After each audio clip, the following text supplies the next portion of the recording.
Hello everybody. आज semiconductor devices में हम ट्रांजिस्टर स्टार्ट कर रहे हैं। बेसिकली ट्रांजिस्टर होता क्या है? ट्रांजिस्टर कॉम्बिनेशन होता है दो वर्ड्स का, transfer and register, which means the transfer of resistance takes place from input to the output section. देखिए, इसको एक्सप्लेन करते हैं एक रिएक्शन से। दो वर्ड से मिलकर बना है ट्रांजिस्टर, ट्रांसफर प्लस रजिस्टर। जैसे केमिस्ट्री में होता है, ये लेटर्स को हम यहाँ से हटा दें तो ये बनता है ट्रांजिस्टर। तो ट्रांजिस्टर का फॉर्मेशन, वर्ड का फॉर्मेशन इस तरीके से हुआ है। एक बात, ट्रांजिस्टर बहुत तरीके के होते हैं। अगर इलेक्ट्रॉनिक इंजीनियरिंग में जाना चाहेंगे तो हम बेसिकली यहाँ पर कॉन्सेंट्रेट हैं एक बाइपोलर जंक्शन ट्रांजिस्टर, जिसे हम इन जनरल ट्रांजिस्टर कहते हैं। तो हम यहाँ पर बाइपोलर जंक्शन ट्रांजिस्टर, शॉर्ट में कहते हैं BJT, इसी को इस चैप्टर में डिस्कस करेंगे। इसी को आपके स्टैंडर्ड में ट्रांजिस्टर कहते हैं। अब ट्रांजिस्टर बनता कैसे है? एक्चुअली इसे सैंडविच बनाते हैं आप, उसी तरीके से ट्रांजिस्टर का फॉर्मेशन होता है दो पीएन जंक्शन डायोड की मदद से। कैसे? It is formed by sandwiching one type of extrinsic semiconductor, one type P या N, between the two other type of extrinsic semiconductor. मतलब जैसे हमें NPN ट्रांजिस्टर बनाना है तो हम P टाइप सेमीकंडक्टर का सैंडविच बनाएंगे दो N के बीच में, तो बनेगा NPN। और PNP ट्रांजिस्टर हमको बनाना है तो N का सैंडविच बनाएंगे दो P टाइप ऑफ सेमीकंडक्टर के बीच में, तो बनेगा PNP ट्रांजिस्टर। अब ट्रांजिस्टर का स्ट्रक्चर क्या होता है, कौन कौन से पार्ट्स होते हैं ट्रांजिस्टर के, वो देख लेते हैं। ट्रांजिस्टर बेसिकली 3 टर्मिनल डिवाइस होता है, 3 टर्मिनल्स होते हैं, emitter, base and collector. You know fine. जैसे NPN की बात करें पर PNP की बात करें, 3 टर्मिनल डिवाइस होता है। पहला इंपॉर्टेंट टर्मिनल होता है जिसे हम कहते हैं इमीटर। क्या बोलते हैं? Emitter.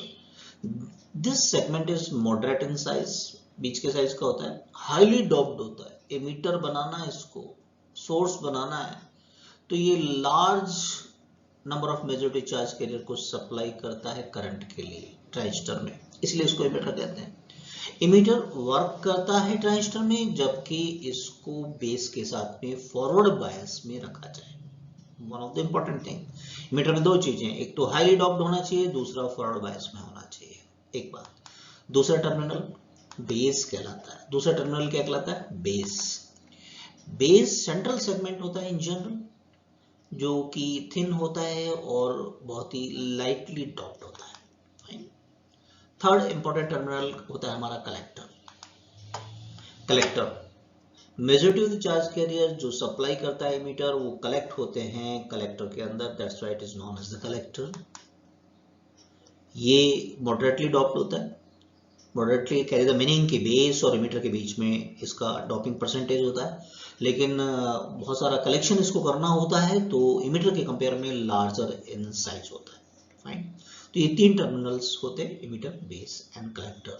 This is the common structure of the transistor.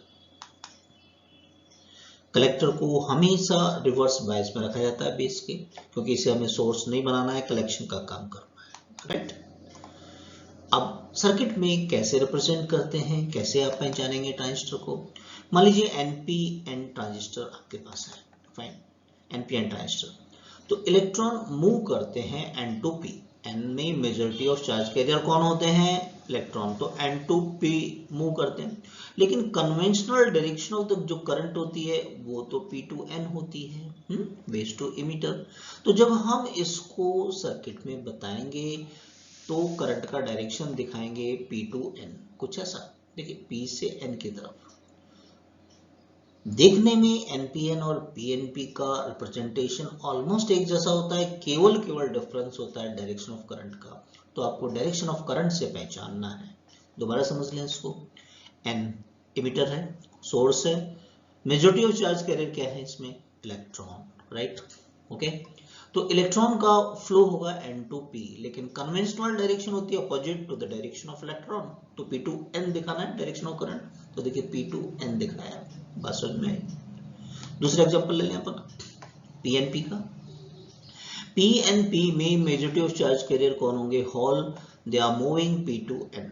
P2N, और yes this is the conventional direction, यही डायरेक्शन होती है पॉजिटिव चार्ज कैरियर के फ्लो की डायरेक्शन को हम कन्वेंशनल डायरेक्शन ऑफ करंट मानते हैं, डू यू नो, फाइन। तो जब इसका हम स्ट्रक्चर दिखाएंगे, रिप्रेजेंटेशन दिखाएंगे, तो इसमें इमीटर वाली ब्रांच में करंट का डायरेक्शन दिखाएंगे P2N, जैसा कि सर्किट में दिखाया गया है, स्क्रीन पे दिखाई दे रहा है आपको। तो दोनों में डिफरेंस नजर आया, देखने में तो एक जैसा ही नजर आ रहा है आपको, केवल डायरेक्शन ऑफ करंट एनपीएन के अंदर P2N दिखाएंगे, किसमें, केवल इमीटर वाली ब्रांच में, इधर नहीं, कलेक्टर में नहीं, है ना। Okay, this is the representation, standard representation. और इसी तरीके से पीएनपी के अंदर बात करेंगे तो आप इमीटर वाली ब्रांच के अंदर करंट का डायरेक्शन दिखाएंगे P2N। Clear up to here? अब समझते हैं ट्रांजिस्टर वर्क कैसे करता है, चाहे पीएनपी हो चाहे एनपीएन ट्रांजिस्टर आपका, फाइन। ओके, सबसे पहले आपका इमीटर होता क्या है, हाईली डोप्ड होता है मेजॉरिटी ऑफ चार्ज कैरियर से, राइट। तो पीएनपी के अंदर बात करें अपन तो मेजॉरिटी ऑफ चार्ज कैरियर क्या होते हैं, होल, और एनपीएन में इमीटर के अंदर majority of charge carrier N में क्या होंगे, इलेक्ट्रॉन। सहमत है यहाँ तक, फाइन। अब जैसे ही इमीटर और बेस जंक्शन को फॉरवर्ड बायस में किया जाता है, इमीटर और बेस को फॉरवर्ड बायस में, चेक करिए इस बात को, E यानी कि P को पॉजिटिव से N को नेगेटिव से कनेक्ट किया तो फॉरवर्ड बायस में हो गया।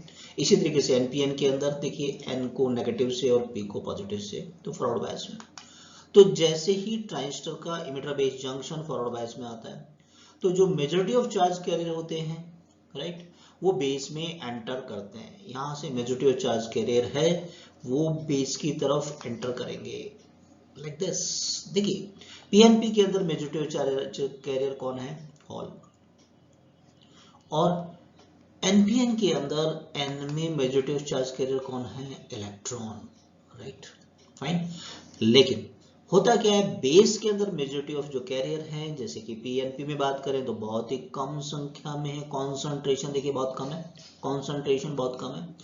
तो एनपीएन में जो इलेक्ट्रॉन एन से पी की तरफ जाते हैं बहुत कम कंबाइंड होते हैं इन होल्स के साथ में। पीएनपी के अंदर जो होल्स बेस की तरफ जा रहे हैं बहुत कम कंबाइंड होते हैं इन इलेक्ट्रॉन के साथ में, फाइन। आपका कलेक्टर बेस जंक्शन रखा जाता है रिवर्स बायस के अंदर, चेक करो इस बात को, P नेगेटिव के साथ में कनेक्ट किया आपने, N पॉजिटिव के साथ कनेक्ट किया रिवर्स बायस में। साथ ही साथ कलेक्टर जो जंक्शन होता है उसको रखा जाता है बेस के साथ में, थिन बनाया जाता है। तो यहाँ 2% अराउंड, कहते हैं 2% कम, केवल इमीटर से आने वाले जो मेजॉरिटी चार्ज कैरियर है वो कंबाइन होते हैं, बाकी 98% हैं वो कलेक्ट हो जाते हैं कलेक्टर में, वो कलेक्टर तक पहुंच जाते हैं, वो कलेक्टर तक पहुंच जाते हैं, जिससे कि हमारा एक सर्किट कंप्लीट होता है, ट्रांजिस्टर से कंडक्शन होता है। बात समझ में आई? एक बार दोबारा रिपीट करते हैं। सबसे पहले पीएनपी की बात करें, पीएनपी में इमीटर में मेजॉरिटी ऑफ चार्ज कैरियर कौन है, होल। अब इमीटर बेस को फॉरवर्ड बायस में रखा जाता है, जब भी इसको कम में लेना है हमें, तो फॉरवर्ड बायस में होने से होता क्या है, इसमें जो majority of charge carrier hole हैं वो बेस की तरफ मूवमेंट करना स्टार्ट करते हैं। एन बहुत ही लाइटली डॉप्ड है इलेक्ट्रॉनों के साथ में, तो बहुत ही कम होल और इलेक्ट्रॉन एक दूसरे के साथ कंबाइन होते हैं, रखते हैं कलेक्टर को रिवर्स बायस के अंदर। तो होता क्या है, यहाँ से आने वाले जो मेजॉरिटी ऑफ चार्ज कैरियर है अराउंड 98% जो हैं वो कलेक्टर के द्वारा कलेक्ट कर लिए जाते हैं, जैसे कि पीएनपी में कंडक्शन हो गया। एनपीएन में बात करें, एनपीएन के अंदर इमीटर में मेजॉरिटी ऑफ चार्ज कैरियर कौन है, इलेक्ट्रॉन। जैसे ही इसे रखा फॉरवर्ड बायस के अंदर तो इलेक्ट्रॉन का मूवमेंट स्टार्ट होता है बेस की तरफ। बेस बहुत ही लाइटली डॉप्ड होता है तो बहुत ही कम कंबाइन होते हैं यहाँ पर इलेक्ट्रॉन होल के साथ में। रिवर्स बायस में कलेक्टर को रखने से फायदा ये होता है कि मेजॉरिटी ऑफ चार्ज कैरियर जो इलेक्ट्रॉन आने वाले हैं उनको ये कलेक्ट कर लेता है, जैसे कि एनपीएन में कंडक्शन हो जाता है। क्लियर हो गया? अब due to the forward bias, जो आपने इमीटर को बेस के साथ में फॉरवर्ड बायस में रखा हुआ है, राइट, तो एक लार्ज करंट एंटर करती है बेस के लिए, बेस के लिए एक लार्ज करंट एंटर करती है, लेकिन उसका मोस्ट ऑफ द जो पार्ट होता है कलेक्टर के रिवर्स बायस के कारण कलेक्टर में पहुंच जाता है। बहुत ही एक small fraction of the current है वो बेस को मिलता है। एनपीएन में देखिए डायरेक्शन ऑफ करंट जरूर उल्टा दिखाया है, क्योंकि इलेक्ट्रॉन के मूवमेंट के अपोजिट होता है ना direction of current, conventional direction of current, इसलिए दिखाया इसको उल्टा है। अदरवाइज वही जैसा हमने बताया, इलेक्ट्रॉन का मूवमेंट होता है बहुत ही ह्यूज अमाउंट में किधर, बेस की तरफ, लेकिन बहुत कम कंबाइंड होते हैं, ज्यादातर है कहाँ पहुंच जाते हैं, कलेक्टर में। तो एक बेस, बहुत ही स्मॉल बेस करंट का फॉर्मेशन होता है, राइट। टोटल फॉरवर्ड करंट की यदि हम बात करें तो देखिए होता क्या है, सेमीकंडक्टर कोई भी हो तो चार्ज कैरियर हॉल और इलेक्ट्रॉन दोनों होते हैं। तो इसमें जो फॉरवर्ड करंट है वो सम होता है IH और IE, H का मतलब हॉल और इलेक्ट्रॉन। तो ये टोटल फॉरवर्ड करंट जो आपकी इमिटर करंट है वो किसके बराबर होती है, IH प्लस IE के। लेकिन बेस में जो ये करंट है इसकी वैल्यू इस total emitter current IH plus I क्या है, इमिटर करंट के कंपेयर में बहुत ही कम होती है, माइक्रो एम्पियर में होती है। क्यों? क्योंकि इसका मैक्सिमम जो पार्ट है वो कलेक्टर करंट के रूप में तब्दील हो जाता है, चेंज हो जाता है। क्लियर है? अब जो करंट एंटर करती है इमिटर में उसको हम IE से रिप्रेजेंट करते हैं, इमिटर करंट कहलाती है, राइट। बेस से जो करंट हमारी निकलती है उसको हम, बेस टर्मिनल से निकलती है उसको IB कहते हैं, और कलेक्टर से है उसको हम IC से रिप्रेजेंट करते हैं। अगर हम लगाएं किरचॉफ जंक्शन लॉ जंक्शन में, तो देखिए IE किसके बराबर होगी, it is a sum of collector current and the base current, sum of collector current and the base current. तो we can say IE equal to IB plus IC, yes और no. Transistor से conduction को समझने के लिए एक question ले लेते हैं। एक एनपीएन ट्रांजिस्टर है हमारे पास जिसमें 10⁻10 इलेक्ट्रॉन्स इमिटर में एंटर करते हैं, केवल 1 माइक्रोसेकंड का टाइम लगता है। 2% ऑफ इलेक्ट्रॉन लॉस हो जाते हैं बेस में। इट कैरी द मीनिंग कि बेस के अंदर, एनपीएन के अंदर जो बेस होगा उसमें हॉल के साथ रिकम्बाइन होते हैं, राइट। ओके, तो calculate the emitter current, base current and collector current, right. सबसे पहले करंट का डेफिनेशन क्या होता है, time rate of flow of charge. और क्वांटाइजेशन से यदि बात करें हम तो चार्ज क्या होता है, Ne। तो इमिटर करंट की बात कर लेते हैं सबसे पहले। तो इमिटर करंट हो गया हमारा, चार्ज की जगह हमने रख दिया Ne, क्योंकि n हमें पता है इलेक्ट्रॉन्स का नंबर कितना है। तो चलिए वैल्यू रख देते हैं, n 10⁻10 इलेक्ट्रॉन का चार्ज रख दिया हमने, और ये टाइम हो गया 1 माइक्रोसेकंड का। अब इसको कट करें यदि अपन, तो ऊपर पावर को देख लें एक बार, 10⁻10 10⁻−19, तो कितना बचा, 10⁻−9 बचा ऊपर। नीचे 10⁻6 है तो ऊपर क्या बचा, 10⁻3, तो कितना आ गया 1.6 मिली एम्पियर। क्लियर है इमिटर करंट। अब बेस करंट की बात कर लेते हैं, बोला है 2%, तो इमिटर करंट का केवल 2% है वो किस में तब्दील होगा, बेस करंट में, राइट। तो इस इमिटर करंट का 2% फाइंड कर लेते हैं। 2/100 मल्टीप्लाई बाय 1.6, तो एक comes out to be approx 0.032 milli ampere.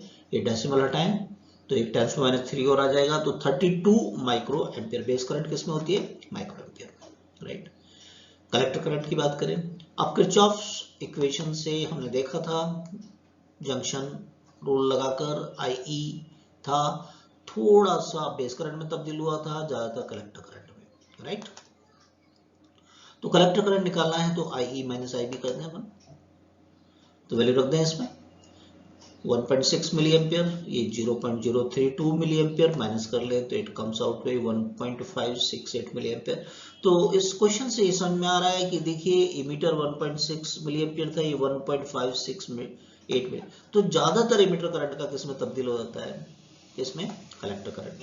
केवल इस माइक्रो एम्पियर में, आप मिली एम्पियर में देखें तो 0.03, बहुत ही कम क्वांटिटी है जो बेस करंट में तब्दील होती है। क्लियर है?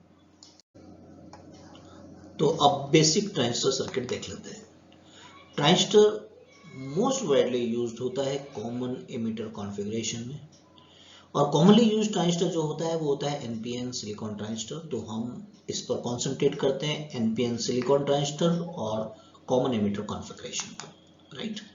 ये हमने ट्रांजिस्टर बनाया, एनपीएन बनाया। आप इस एरो से भी पहचान सकते हैं मीटर वाली ब्रांच में P2N डायरेक्शन ऑफ करंट है, राइट। तो ये बेस है आपका, ये इमीटर वाली ब्रांच में करंट का डायरेक्शन दिखा है, ये कलेक्टर हो गया बची हुई ब्रांच आपका। ओके, करंट का मेजरमेंट बेस में करेंगे माइक्रो एम्पियर में, तो एक एमीटर लगा दिया है यहाँ पर, फाइन। ओके, वोल्टेज का मेजरमेंट करने के लिए बेस और एमीटर के बीच में एक वोल्टमीटर लगा दिया। कलेक्टर वाली ब्रांच में करंट का मेजरमेंट करने के लिए मिली एम्पियर मीटर आईसी, हमने देखा आई का मेजर पार्ट है कलेक्टर करंट में तब्दील होता है, राइट। ओके, और वोल्टेज डिफरेंस मेजर करने के लिए कलेक्टर और एमीटर के बीच में एक वोल्टमीटर लगा दिया, राइट। ये सर्किट कंप्लीट। एमीटर आपका यहाँ पर कॉमन रहता है तो इसको अर्थ कर दिया आपने, फाइन। ओके, इनपुट सर्किट के अंदर एक बैटरी लगा दी है, सोर्स, उसको डबल लेटर से रिप्रेजेंट करते हैं बेस सर्किट में, इसलिए बी कह देते हैं, राइट। और एक लोड रेजिस्टेंस। इसी तरीके से आउटपुट के अंदर कलेक्टर सर्किट के अंदर सी कह दिया है हमने, और एक रेजिस्टेंस, फाइन। आपको एक चीज ध्यान रखना है, जब भी काम में लेना है आपको यहाँ पर, तो इमीटर आपको फॉरवर्ड बायस में होना चाहिए। देखिए एन है आपका, लुक ये नेगेटिव के साथ में, और ये P है आपका पॉजिटिव के साथ में, तो आपका इमीटर जो सर्किट है, इमीटर बेस सर्किट, वो फॉरवर्ड बायस में रखना है, और कलेक्टर को रखना है आपको रिवर्स बायस में। तो आप ये देख लीजिए पॉजिटिव है वो N के साथ में कलेक्ट है, इस चीज का ध्यान रखना है। एक बात, अब कॉमन इमीटर सर्किट के अंदर बेस से इनपुट होता है, जो भी है आपको इनपुट देंगे, और कलेक्टर सर्किट में हम आउटपुट लेंगे, और इमीटर आपका क्या रहेगा, कॉमन ब्रांच रहेगा, fine. Okay, base current flow होगी उसको माइक्रो एम्पियर मीटर से मेजर कर लेंगे, कलेक्टर करंट जो पास ऑन होगी वो मिली एम्पियर मीटर यहाँ लगा रखा है आपने, और कॉमन ब्रांच के अंदर ये इमीटर करंट। अब ट्रांजिस्टर का बिहेवियर डिस्कस करते हैं, जिसे हम कहते हैं ट्रांजिस्टर कैरेक्टरिस्टिक, कैसे व्यवहार करता है, फाइन। ट्रांजिस्टर के बिहेवियर को डिस्कस करने के लिए, समझने के लिए हमें दो सेट ऑफ कैरेक्टरिस्टिक्स की जरूरत पड़ती है, इनपुट एंड आउटपुट, राइट। तो सबसे पहले इनपुट से स्टार्ट करते हैं, इनपुट कैरेक्टरिस्टिक।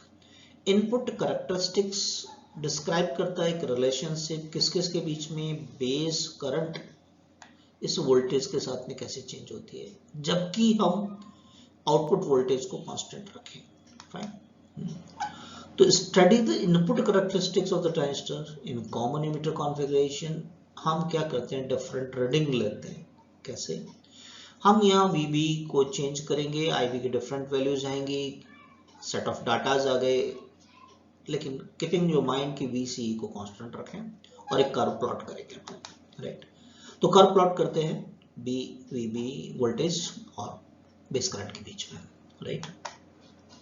कुछ डिफरेंट रीडिंग्स हमने ली, राइट। याद करो, कट इन वोल्टेज यदि हम बात करते हैं सिलिकॉन के लिए तो 0.7 होता है, तो जो भी कुछ करंट मिलने वाला है, फॉरवर्ड बायस मिलने वाला है हमको, वो 0.6 और 0.8 के बीच में मिलने वाला है। इससे पहले कोई करंट नहीं मिलने वाली है, तो हमें ऐसा सेट ऑफ कर्व मिलता है।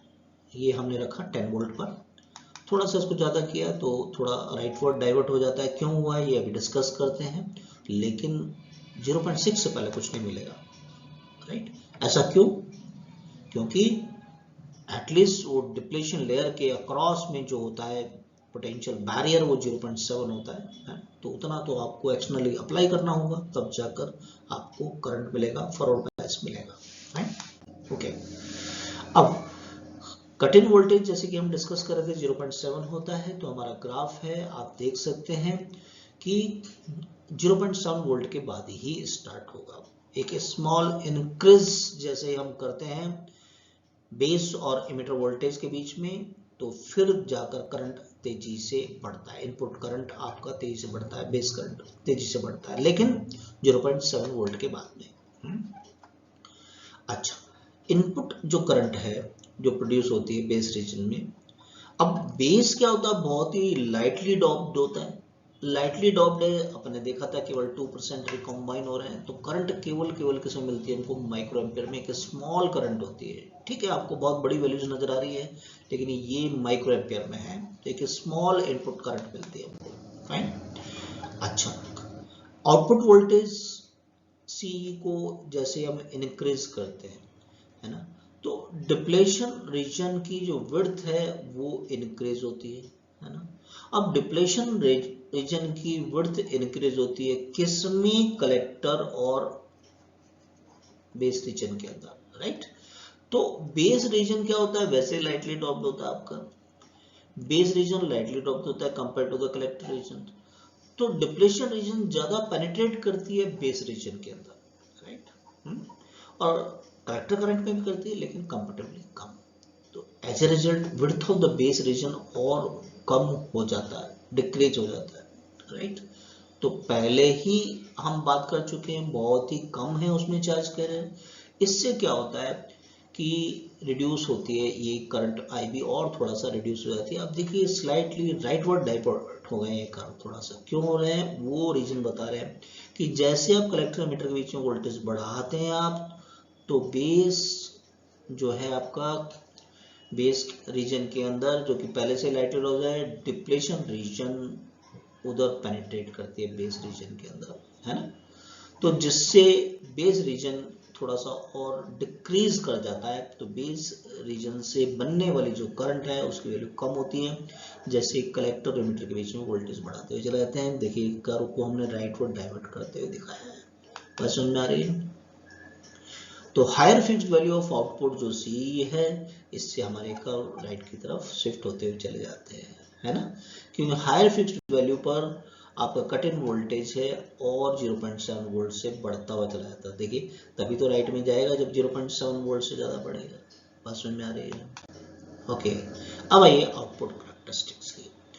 अच्छा, अभी हमने क्या कहा था कि VC को कांस्टेंट रखा था, IB का बिहेवियर देखा था, वोल्टेज बेस और एमिटर के बीच में वेरी करता था, तो वो कैसे था। अब क्या करेंगे, आईबी को कांस्टेंट रखेंगे।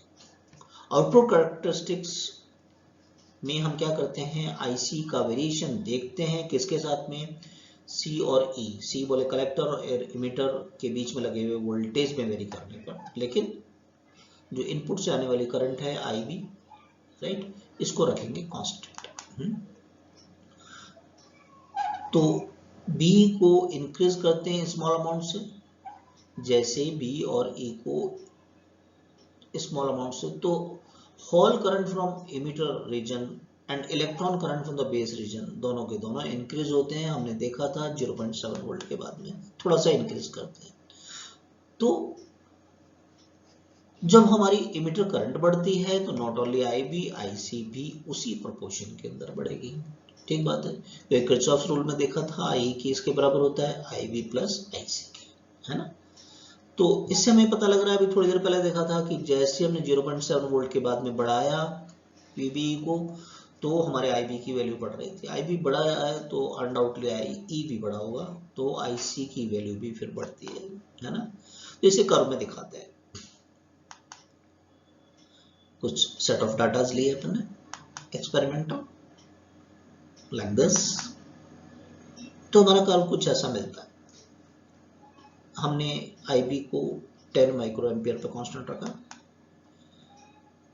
जैसे ही थोड़ा सा और हमने बढ़ाई करंट को 20 माइक्रो एम्पियर पर, तो ये आईसी की वैल्यू थोड़ा सा और बढ़ गया, है ना, क्योंकि ये सब कुछ हमारा इनपुट से बनेगा, है ना। इनपुट का ही कुछ पार्ट है वो कलेक्टर करंट में तब्दील होता है। I equal to I B plus I C, I B बढ़ रहा है तो आई सी भी बढ़ रहा है, राइट।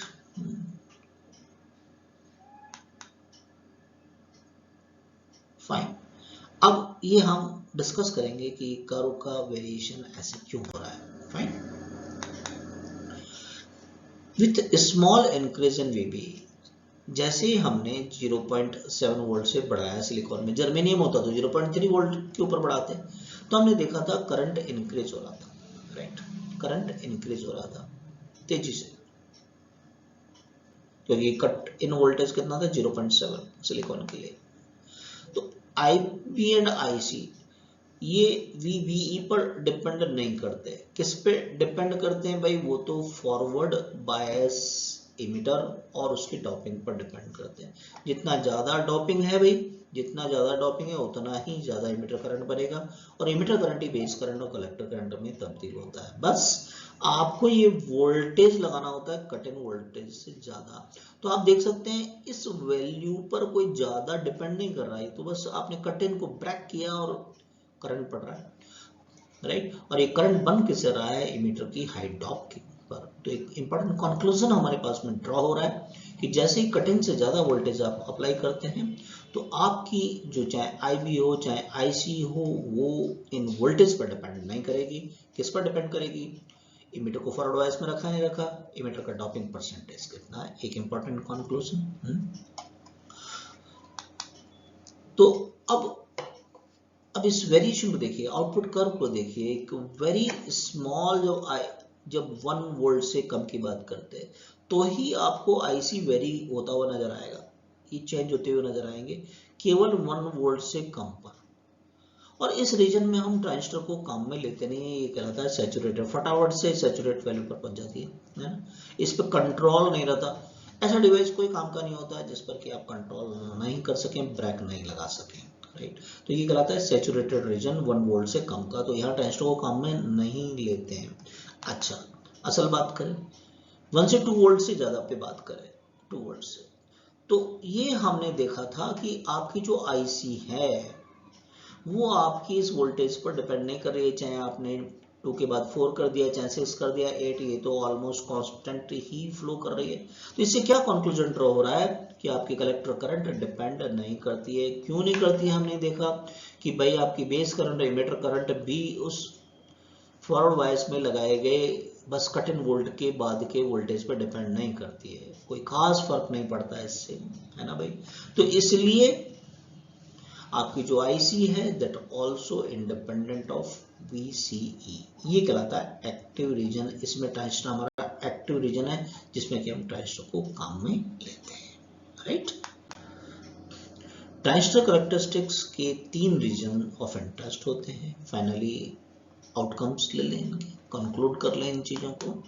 पहला कहलाता है active region, right. Active region में हम बेस और इमीटर जंक्शन को रखते हैं फॉरवर्ड बायस में, फॉरवर्ड बायस में रखा और हमने कट इन वोल्टेज से ज्यादा लगाया, राइट। तो फॉरवर्ड बायस में हमको इमीटर करंट मिलता है, इमीटर करंट बेस करंट और कलेक्टर करंट में तब्दील हो जाता है। लेकिन भूल कर भी कलेक्टर इमीटर को हमको फॉरवर्ड में नहीं रखना होता है, उसको सोर्स नहीं बनाना होता है, हमें वहां तक आपकी जो मेजरटिव चार्ज कैरियर है इमीटर से कलेक्टर में कलेक्ट करने, सर्किट कंप्लीट करना है। ऐसा नहीं होना चाहिए कलेक्टर से इमीटर की तरफ फ्लो होना स्टार्ट हो जाए, तब ये एक्टिव कहलाता है। तो एक्टिव रीजन में बेस इमीटर को रखना है फॉरवर्ड में और कलेक्टर इमीटर को किस में रखना है, रिवर्स बायस में। एक बात, कट ऑफ रीजन, यदि हम बेस इमीटर को रिवर्स में रख दें तो चार्ज कैरियर फ्लो ही नहीं होंगे जंक्शन की तरफ, है ना, और कलेक्टर करंट भी रिवर्स में। तो ये इस केस में स्विच ऑफ स्टेट हो गई, कट ऑफ रीजन कहलाएगा ट्रांजिस्टर, राइट। सैचुरेटेड रीजन, जब बेस इमीटर जंक्शन भी फॉरवर्ड बायस है और कलेक्टर इमीटर भी फॉरवर्ड बायस के अंदर है तो ये सैचुरेटेड स्टेट कहलाती है, राइट। फाइन, हमारे ट्रांजिस्टर को हम किस रीजन में काम में लेते हैं, एक्टिव रीजन में, जबकि बेस इमीटर फॉरवर्ड में हो, कलेक्टर इमीटर किस में हो, रिवर्स बायस में हो। क्लियर है। करंट एम्प्लीफिकेशन फैक्टर, अब हम जानना चाहेंगे इनपुट के कंपेयर में हमें कलेक्टर का में कितना परसेंटेज मिलता है, ये कहलाएगा एम्प्लीफिकेशन फैक्टर। तो बेसिकली ये होता है ratio of change in collector current to the change in base current. Base current आपका इनपुट था, इनपुट का कितना परसेंटेज है जो हमें कलेक्टर के रूप में मिल रहा है, मींस डेल्टा आईसी और डेल्टा आईबी, इसको BAC कहते हैं। डेल्टा का मतलब चेंजेस होता है ना, जिसको हम AC से रिप्रेजेंट कर देते हैं।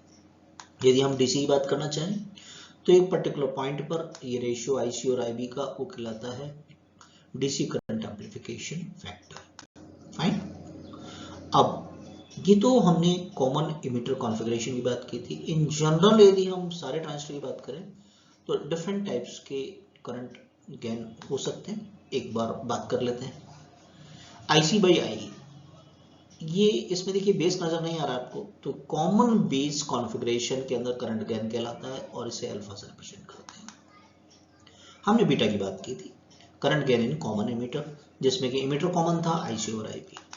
इसी तरीके से अगर IC यानी कि कलेक्टर को कॉमन कर दें तो कहलाएगा current gain in common collector circuit, उसे गामा से रिप्रेजेंट करते हैं। इसमें आउटपुट लेते हैं एमिटर और बेस से इनपुट। फाइन, अब इनमें रिलेशन देख लेते हैं। देखिए किरचॉफ जंक्शन रूल से देखा था I किसके बराबर था, IB प्लस IC के। एक बार IC से डिवाइड करते हैं एक बार, तो क्या हमारे पास ये आ जाएगा IE ओवर IC। देखिए ये अल्फा का रिवर्स हो गया, और IB ओवर IC ये बीटा का रिवर्स हो गया, तो ये हो गया 1 ओवर अल्फा, ये हो गया 1 ओवर बीटा। सॉल्व कर लें इसको तो it comes out to be beta over beta plus 1। याद रखना MCQ टाइप के क्वेश्चन में काम में आ जाता है, राइट। या कई बार अल्फा गिवन होता है, बीटा पूछ लेते हैं, तो क्रॉस मल्टीप्लाई करके ये फाइंड कर सकते हैं। करके देखिए पॉज करके। ओके, तो अल्फा और बीटा में ये रिलेशन हमारे पास आ गए। और देखें हमने देखा था I का ही कुछ पार्ट IB में और IC में तब्दील होता है। पहले हमने IC का डिवाइड किया था, चलिए IB का डिवाइड करके देखें क्या होता है। IE और IB 1 और ये हो गया IE और IB, ये तो गामा होता है, और IC और IB ये क्या होता है, बीटा। ये तो गामा किसके बराबर होता है, 1 प्लस बीटा के। बीटा की वैल्यू निकाली थी अपन ने, रख दें यहाँ पर, तो ये गामा हो गया 1 ओवर 1 माइनस अल्फा। तो ये रिलेशन आ गया बीटा और गामा में, ये रिलेशन आ गया अल्फा और गामा में। ठीक बात है। अब अल्फा बीटा गामा तीनों में रिलेशन देख लें। बीटा में ये देखा था alpha over 1 minus alpha,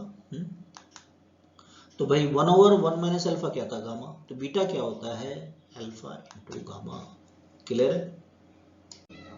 current gain पर एक क्वेश्चन ले लेते हैं समझने के लिए। Calculate the value of beta AC and beta DC transistor, जबकि कॉमन इमीटर